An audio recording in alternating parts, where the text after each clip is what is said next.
So already said hello and welcome. And this is the third in a series of talks on Buddhist ethics in practice. Last week, for those who were here, you had Sangha. I must not fiddle with the microphone. It's all good for recovering from a shaky start, isn't it? Last week, Sangha talked about the first of these ethical principles, loving kindness. And tonight it's generosity. That's the second precept of the 5 training principles. Do you want the volume up? Is that okay? And that's generosity. And that's stated in terms of not taking the freely given, or in terms of the positive precepts, with open-handed generosity. I purify my body. I think those words were penned by Sangharakshita. So that's the theme of tonight. But before I talk about the actual ethical practice of generosity, I always like to come back to the bigger context, as Aryadasa did in the beginning. I think it's always worth understanding the place of Buddhist ethics in the Dharma. The preliminary goal of the Buddhist life is a direct seeing. It's a dropping away of an emotional and spiritual mistake that we all make that ultimately results in a certain sort of suffering. And the Buddhist promise that what the Buddha claimed was possible for anyone was a direct seeing where this emotional spiritual error could drop away, and from that place of a more direct knowledge, then a more spontaneous, compassionate, selfless activity would occur. So that's where you've probably had the phrase awakening and enlightenment. And one of the preliminary goals is to achieve a glimpse of that. But another of the Dharma teachings is that there are regularities and causes and conditions in the universe. Things don't happen by accident. And this direct seeing arises out of a mind that is honest, pliant, bright, stable, a mind that has a stability that can be cultivated in formal meditation, with mindfulness practices. But even more importantly, it's a mind that arises in time if we behave ethically. And I'll be unpacking what the Buddhist conception of ethics is. So I think this is quite amazing. I always like to start here. The universe didn't have to be like this, but it would appear that if we behave in ways that are skillful in terms of what we do, what we say, how we use our mind, then the mind stabilizes and becomes more pliant. And from that position, then we can really see something that is deeply transformative in time. So that's the bigger context. So ethics, that's why I like the word skillful. Skillful, it is a skill to be developed. It's not a question of being good or reaching a point where we're liked or admired. Actually, it's a spiritual discipline that helps us to see more accurate spiritually in time. And well, I suppose if you were to choose one ethic, it would be the ethic of non-violence and compassion. But in a very close second comes generosity. And in fact, there's a thread throughout the Dharma emphasizing generosity for many, many reasons. One is that it's a place that everybody can start. You know, if you can't study, you don't choose to, or you don't think you can meditate, actually we can engage with generosity. So this thread has been consistent. The Buddha, we don't know what the Buddha said, but words were written down a few hundred years later. One of them, the Dana Sutta, I'll quote, something along the lines of the Buddha's emphasis on generosity. If people only knew how the result of sharing has such great fruit, then people would subdue the stain of stinginess. And with pleased minds, they would give gifts in proper occasion. Just as an aside, in looking at, in researching this talk, I didn't realize dana is the root of the word donate, and donner, to give, the French. So, and pardon is to give back. It's to give back of freedom. It's quite interesting. So dana, if I didn't say, dana is the Sanskrit word for generosity. And also the first of the perfections, the paramitas. So we can always make a start with generosity. And I want to pick up on another thread. So there's this thread throughout the Dharma, this precept and this quality of generosity. But there's an image I'll be returning to, which I think is also a very strong thread in the iconography of the Dharma. And that's the image of the begging bowl. So the begging bowl before the Buddha's time was a symbol for the renunciate, for the shramera, for the wandering mendicant. But it became a symbol that has survived through different cultures. It found its way through to China and Tibet. We can talk, maybe I'll talk a little bit about how the symbol changed. But the begging bowl wasn't just an image for discipline and renunciation.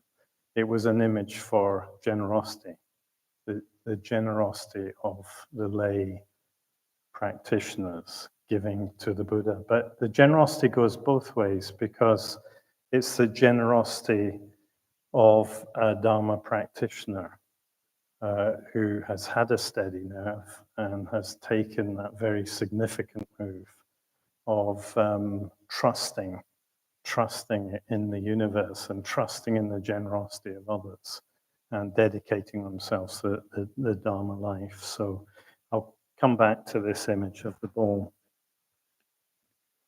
Oh, and this was the other iteration or evolution of the image of the bowl. It was simply the ascetic, because for a long time the spiritual life was seen in terms of getting beyond the body into the realm of spirit. You know, the body was seen as something to be renounced and moved beyond. That's not the Dharmic position. So it wasn't a question of giving away everything, including the body. There is actually a generosity to oneself. That was the generosity that was displayed when the Buddha gave up the ascetic life of renunciation and I can't remember the word, but anyway, he was close starving himself to death, and realized that wasn't the way to liberation. So whilst the bowl to us looks like a symbol of renunciation, actually in Buddhist iconography terms, it's a symbol of the middle way. The middle way, taking into account one's own physical needs, as well as freeing oneself to practice in an intense way. So that's what the Buddha had to say, and that's what the traditions had to say. What did Sangharakshita have to say? Well, that takes me to this heart-stopping moment of this book.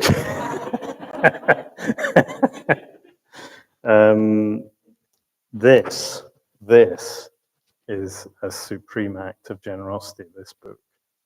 Vijayadevi and the team who have captured the millions of words that Sangharakshita being teacher and founder of this, our school, This is a concordance. This is the equivalent of a Encyclopedia Britannica for all Sangharakshita's work, for anyone who remembers the Encyclopedia Britannica. I love this book. What an act of dedication and generosity.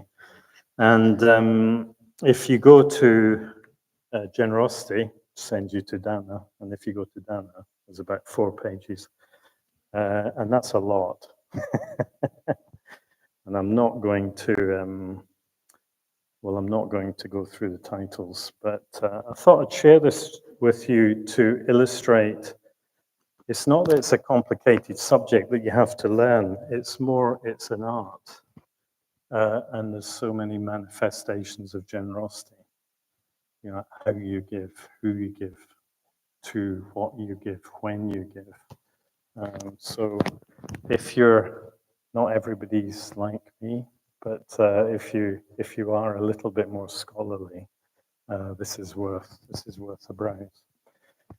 So Sangharakshita had a lot to say about generosity, but there's a sort of signature, there's a theme throughout Sangharakshita's work that I think is very important, and it manifests in this area here.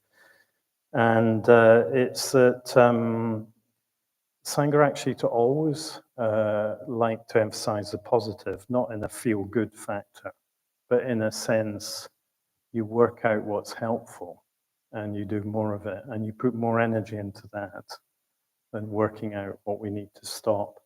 And he even, I'm told by Susiddhi, he even had an image for this.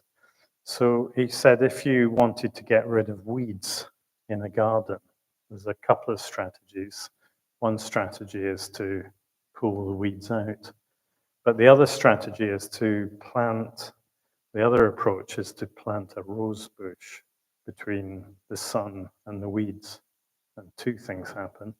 You get a rose bush, but you also throw the weeds into the shadow and they fall away naturally. So this is a sort of metaphor or an image for work out what's going well and do more of it, and put more of our attention into that than what we need to stop.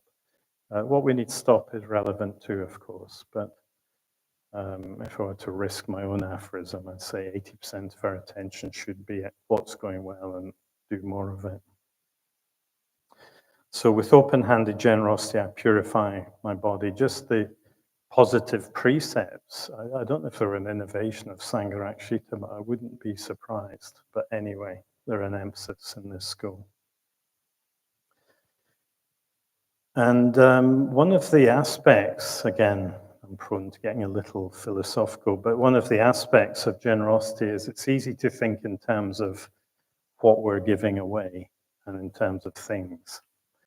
And that has some relevance. I'll say a few words about that. But there's a whole other side to this. It's not just what we're giving away.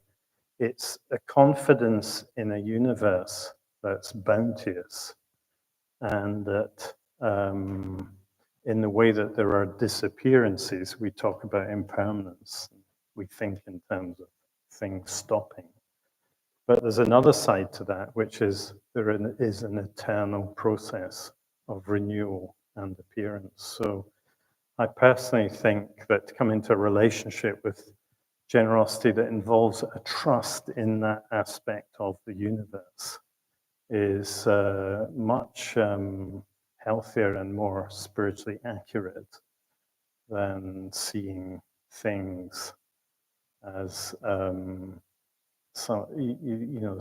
something that we have to push away or get beyond. So it's a sort of trust in the fullness that there will be enough.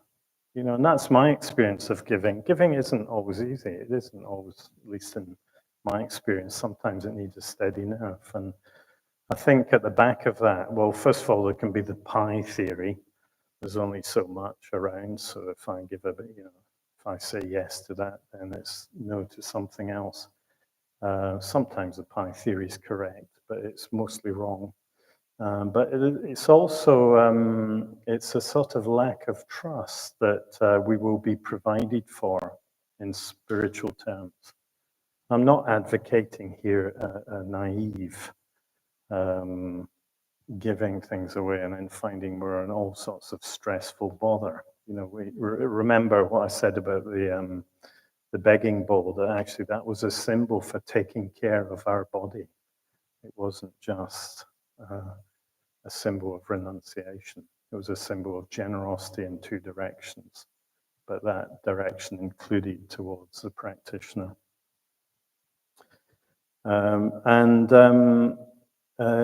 Sangharakshita was asked a very interesting question in this area, at least I found it interesting for my own reasons. Is wealth a barrier to spiritual progress? Any guesses what he might have said? He said no, fear of poverty is. So, you know, being, and it's something about our relationship with things. It's not to deny that some things are pleasurable and useful, but it's in a way to understand limitations and to sit loose enough. And we're doing this because grasping things is the most literal example of what the mind does. The mind also grasps sense objects. And spiritually, that's just as unhelpful. And one of the sense objects that the mind grasps is a sense of self, that we get very frightened if it comes under attack. Are you getting a feel for this? You know, it's giving things away is the most basic and elementary act of a letting go into a more accurate conception of the universe. Because the way we hold mind objects in Dharmic terms is just as unhelpful spiritually. Am I making any sense? I hope so. Some people don't worry about this, they've just got good hearts. But people like me, I like to know the theory, and I like to have the big framework. Anyway, moving on from material gifts, helpful as they can be, it's not to be sniffed at. Material progress, you know, the ability to heat a home or get transport to a friend, or have anesthetic if you've got toothache. It's not to be, I don't think it's to be looked down on in any way. It can bring a form of alleviation of suffering. But the most important fruits are psychological and spiritual. So, and we can give gifts. Gifts aren't just physical. There's many things we can give. I'll run through some of them in a fairly random way. But the best gift we can give is a Dharma. But that's not as deliberate or self-conscious as it sounds. That probably conjures up a picture of me, you know, speaking about the Dharma. That's not what I'm thinking of when I say it. I'll give you an example of giving the gift of the Dharma. Sujata, who gave the Buddha a bowl of milk rice when the Buddha was starving, and helped Prince Siddhartha, the Buddha to be, helped Prince Siddhartha actually stay in one spot and attain the answer he'd been searching for. So just think about that. If Sujata had not been generous in that way, who knows? You know, that was a gift of the Dharma. I'm here because of a piece of Dharma that was shared. So little is necessary. So I realized I was a Buddhist before I came across the F.W. Bell Tree Ratna. And it was an era where unless you bumped into a person or a poster, you didn't know, I didn't even know Buddhists existed in the West. Anyway, I met a friend of a friend, and she said, I'm a Maggie, Magush was her name. She's died young, but she said, "I'm a Buddhist." She only said 2 or 3 things. If you're a Buddhist, you should have a teacher and you should have regular practice. And that wasn't part of my model, but I took her seriously enough to, well, maybe she's right. I'll look into that. I don't know what would have happened without that encounter. Another example, I was ordained in India. So I had a study group with the mitras who were going to be ordained. And we all told our brief stories of our foresight, what had the pivotal moment where we had committed to the Buddhist life. One of my brothers, an Indian Dharmachari now, his pivotal moment was meeting Sangharakshita, who looked at him straight in the eye and said, "Good." And that was it. Nobody had ever said that to him before. And another friend, Carol, speaking to another friend of mine who'd been on retreat with me in Fleming, and just the fact she heard about the metta bhavana and the concept of sitting down and actually developing a mind that is more loving, she thought that was so radical. She'd never had anything like it. So you just never know the consequences. I'm not talking about spreading the Dharma in a self-conscious way. I'm talking about the fact that we are here in the room is a gift. You just being here is a gift to the Dharma. Just your presence, actually has an impact on other people. And while I'm on that theme, I want to talk about the Dana economy that we have here. You're probably mostly familiar with it, but I want to come back to the image of the begging bowl, because in a way I think, well, not in a way, I think literally the Dana economy is the modern equivalent of the begging bowl. There's just a trust that if the Dharma is given freely, then our Dana bowl will it will provide, and that there's a reciprocity there that's very important. That's a reciprocal giving. So again, it's trusting in fullness, and it's worked. It's worked in Sheffield. So how long have I got? I assumed I'd finish way short, but how long have I been going? Anyone got that? 25 minutes. Okay, well, not better. I thought it was only going to be about 15, and we're halfway through. All right, some practicalities. Let's assume we recognize the benefit, and we're all generous in different ways. But how could we intensify our generosity? Well, the first thing is learn our currency of love. And our currencies can be very different. It could be many things. It can be expertise, it can be clear thinking, it can be fearlessness. My bedside manner's improved, but there are plenty of people who have got better bedside manner than me. But I'm very good at organizing beds. That's my... There's no point having a good bedside manner if you don't have a bed. So that's my currency, or one of my currencies. Start where you are. Don't wait until you feel generous. This is a really important one. I notice this with intro courses sometimes. People are waiting until they feel angelic before they do something. Don't be afraid of mixed motives. Another friend of mine, Manju Vajra, who pretty well established the Dharma in America on behalf of Sri Ratna, he went to Sangharakshita to say, I really want to do this for a whole variety of reasons, but one of them is I want to be the person who founded the Dharma, your Dharma in America. Should I go under these circumstances? To which Sangharakshita responded, yes, you will be purified in the process. So, and I don't think that's lazy talk either. I think that's the truth of it. I think if we don't have an element of ambivalence ignorance and doubt at times. We're not paying attention.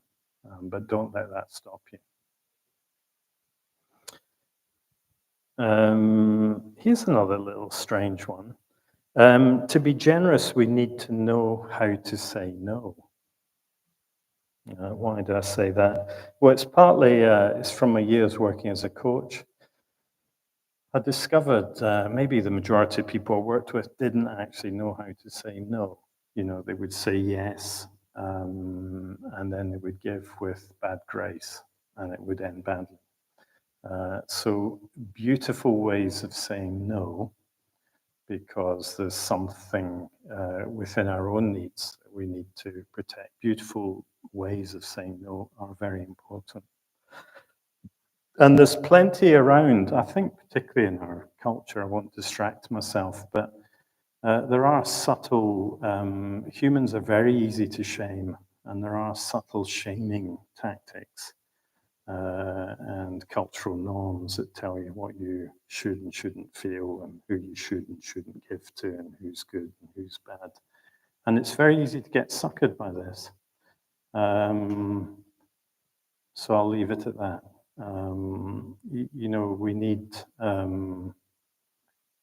We need to be able to risk even group unpopularity at times to not give in the way that we're told we should be giving. Does that make sense? Another big one is really we should be giving what is needed, not what is wanted. So we give what's appropriate and useful. But in this area, a good heart is not enough. It's not just about good intentions, it includes consequences. And wisdom is needed to be truly helpful. The results matter, and in many ways, often we don't know our own needs, let alone someone else's. So we should be very modest about our ability to know what's best for someone else. And you see this, I'm going to tell a self-effacing story in a minute, and when I make this comment, it's all present company excluded. But you do occasionally bump into people who have a lot to say and a lot to give in terms of saving the world, and they've got a lot of activity around world peace, etc. And then you discover actually that you can't get along with a neighbor. And I noticed this because this happened to me when I was living in a Derbyshire village, the Kosovo complex, the Balkans. I'm interested in the Balkans because I've visited that area a lot. The Balkans conflict had kicked off. And of course, I knew, what world leaders should be doing, and I knew the rights and wrongs of the situation. I was pretty sure I could solve it. Anyway, concurrently, there was an outbreak of bullying between two 7-year-olds, and it turned out I couldn't solve that. In fact, I handled it very badly. So it's no accident we have the phrase, blessed be the peacemakers. So I suppose this is my way of saying, let's just be realistic about our views about what is best. There's room for some modesty and care there. And of course, one of the best ways to really get a sense of what might be helpful for someone is to be attentive and to listen generously and to ask. How am I doing for time? How long? Ooh, I was sure this was short. Okay, here's another one. I think this is overlooked. It requires a certain amount of generosity to engage fairly in transactions. Transactions are seen as, an exchange. That's seen as sort of fairly room 101, isn't it? But actually, what happens if we're in a shop and they undercharge us? Or if we're contracted to do a certain job, but nobody would notice if we do it or not. You know, what do we do in these situations? Because these are examples of exchange, and well, exchange is way below. It's just a transaction. It's way below generosity. But actually, there is a generosity behind being fair in your transactions. I worked with a charitable company for a while, and they were lovely, and I mean, really an amazing experiment in so many ways. And they talked a lot about their values, but there was one value I challenged them on, that they weren't specific about what capability looked like and what a fair day's work was. You know, and the result was, I said, this actually transgresses one of my values. You know, I wasn't saying that to chastise or be sanctimonious. It was just, there's a value here around fair exchange and clarity. So just to be capable and accurate in our transactions, I think takes generosity. Right, I better keep going. Currency of love. What does the world need most now? Well, maybe handle that in the groups, but I'll just share my own speculations. You might have different answers. But, you know, what's needed at the moment? Undivided attention. With distraction at the touch of a button, our samatha, the Sanskrit word for concentration, skills can be lacking. I mean, we're in conditions that, so the ability to give someone undivided attention, I think, is a very generous act, and it needs working at. And I think that's present company excluded, let's assume. But you know, I think personally, this is a precept for me to try and be more present. And it is a gift to the world, that quality of attention. People pick up on it. I'm doing a piece of work at the moment, it's interviewing a group of people about what it's like to work for someone. It's very interesting. He's incredible. When you go into the room, no matter what's happening, he closes his file, he puts everything down and he listens. They all commented on it. Give what's needed, not what's wanted. Well, I talked about that. It's a skill. Only decide what someone else needs in the rarest of circumstances. That's my thought. Forgiveness. Forgiveness is a big one. It takes a lot of generosity to forgive, because at least for me, what I notice is there's a subliminal, you owe me one, and I'll cash it in at a later date if I have to. Yeah. So it actually, you have to be very generous to hand that back. And forgiveness is a process. You can't just throw a lever. And forgiveness isn't the same as forgetting. Sometimes we have to pay attention to how people behave and learn the lessons from that. But you know, forgiveness is the shallow waters of when there's a need for forgiveness. It's like they owe us one. So I think the practice of forgiveness is a real opportunity for generosity. I've mentioned sharing knowledge and clear thinking. Fearlessness, I think that's a big one for our age. You don't have to agree with me on this, but I've always regarded, please don't mishear this, as any sort of chastisement. I've always regarded anxiety as an ethical breach. Doesn't mean that we can choose not to be anxious, but to see it as an ethical imperative that we do what we can to not come out of anxiety. So please don't mishear me on that. I'm not saying, you know, if we're anxious, we're bad. Anxiety is a very difficult mental condition, but to really see it as something that has an effect on the world, and out of generosity to really have a resolution to get beyond anxiety. It's a process. Is that okay saying that? I hope that's not heard as condemning any mental states, because anxiety is, I mention it right now because I think actually we do live in quite a fearful age. And the gift of fearlessness in simple terms is not being driven by anxiety. Like if you get to that stage, you're giving the gift of fearlessness. And then last one, practice. Practice yourself. That's the most generous thing you can do for the world. I recently asked Padmavajra, a preceptor, what can I do for you? And he said, keep practicing. That was the gift he wanted. Right. Well, I wouldn't believe that was over 30 minutes. But anyway, taking this forward, remember the rose bush and the weed, the positive precepts. Yeah, put the energy into your rose bush, not your weeds. Think less in terms of giving and more in terms of participating in a bounteous flow. Clear intention. Like we have to have a clear intention to give when we get the chance. Quick story.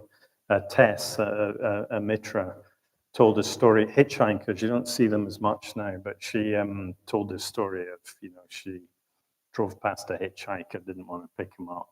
Next time she drove past, she thought, actually, it would be good if I picked him up. It's too late now, I've driven past.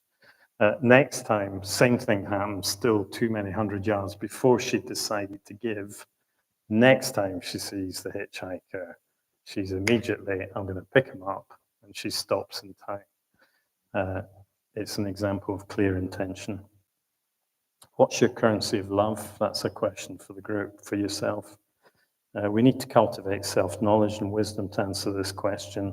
Don't wait until your motives are pure. They'll be purified in the process. Start now.